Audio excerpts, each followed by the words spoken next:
Assalamualaikum warahmatullahi wabarakatuh. Anak-anakku kelas 5 SD Muhammadiyah Insan Kreatif Kembaran. Hari ini kita masih akan belajar lagi tentang Jenderal Sudirman. Tapi kali ini kita akan belajar tentang peran Jenderal Sudirman dalam merebut kemerdekaan. Baiklah anak-anakku semuanya, marilah kita mulai dengan melafadzkan basmalah bersama-sama. Bismillahirrahmanirrahim. Jenderal Sudirman. Jenderal Sudirman adalah seorang yang lahir dalam kesederhanaan. Dari kecil sudah terbiasa untuk bekerja keras, berdisiplin, aktivis kepanduan Hizbul Wathan, seorang guru HIS Muhammadiyah di Cilacap yang menjelma menjadi Jenderal Besar berbintang 5 di Indonesia. Bagaimana peran Jenderal Sudirman dalam merebut kemerdekaan Indonesia? Karir Jenderal Sudirman dimulai pada tahun 1941. Saat itu, Sudirman menjadi kepala LBD, Luchtbeschermingsdienst atau penjagaan bahaya udara. Jadi ini adalah pasukan yang dibentuk oleh Belanda. Saat itu masih penjajahan Belanda tahun 1941. Kemudian pada tahun 1943 sampai 1944 Sudirman menjadi anggota Susangikai. Susangikai ini adalah bentukan pemerintahan kolonial Jepang. Jadi saat tahun tersebut adalah tahun-tahun ketika Jepang menguasai Indonesia.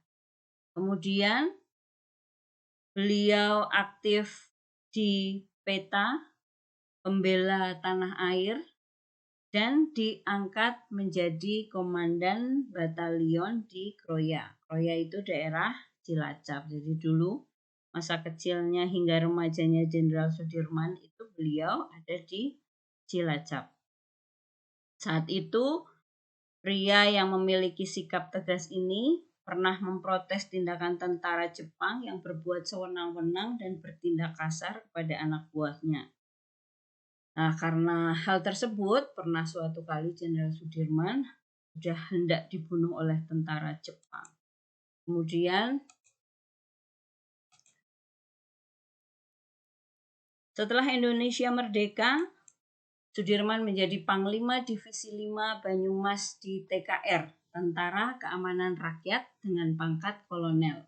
Konferensi TKR pada tanggal 2 November 1945, Sudirman terpilih menjadi Panglima Besar TKR atau Panglima Angkatan Perang Republik Indonesia. Saat itu usia beliau masih 29 tahun, masih sangat muda sekali. Selanjutnya, pada tanggal 18 Desember 1945, pangkat jenderal diberikan kepadanya melalui pelantikan presiden.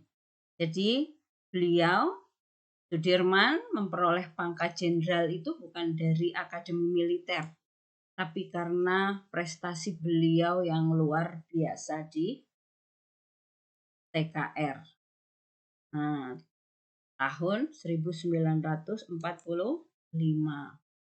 Kemudian setelah kemerdekaan,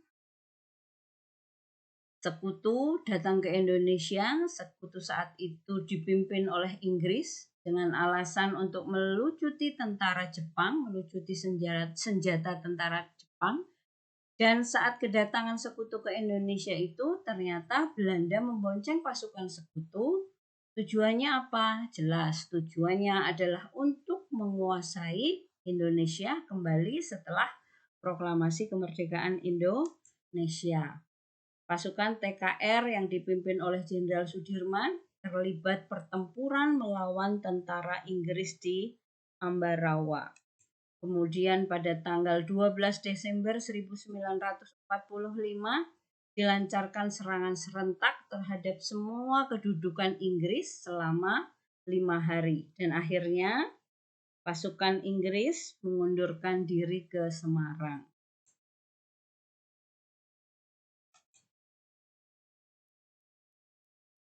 Pada 19 Desember 1948, saat itu ibu kota negara dipindahkan di Yogyakarta karena Jakarta sudah dikuasai oleh penjajah. Terjadi agresi militer Belanda kedua.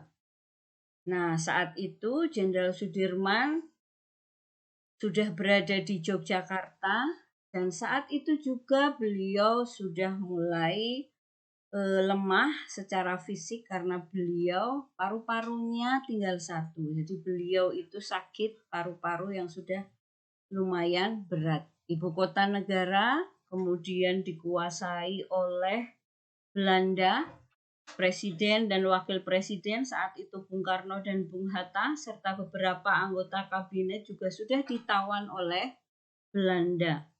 Nah, melihat keadaan tersebut, meskipun dalam keadaan sakit dan sudah dilarang oleh Presiden Soekarno dan Muhammad Hatta, tapi Jenderal Sudirman tetap membawa pasukannya untuk memulai perang gerilya.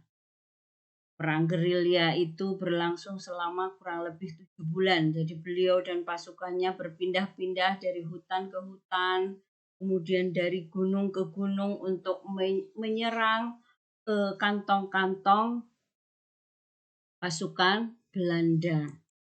Nah, ini gambar ketika Jenderal Sudirman sedang perang gerilya. Beliau kadang-kadang ketika sedang lemah ditandu oleh anak buahnya, tapi tidak selalu ditandu. Jadi kalau misalnya kuat ya kemudian beliau ikut berjalan kaki menyusuri sungai, mendaki gunung bersama dengan pasukannya. Saat itu penyakitnya sudah mulai semakin parah, sementara obat juga sudah mulai sedikit dan akhirnya ia harus pulang dari medan gerilya karena sudah tidak mungkin lagi untuk memimpin di perang gerilya, tapi beliau masih memimpin angkatan perang secara langsung dan pemikirannya selalu dibutuhkan. Jenderal Sudirman adalah sosok pahlawan yang terkenal religius.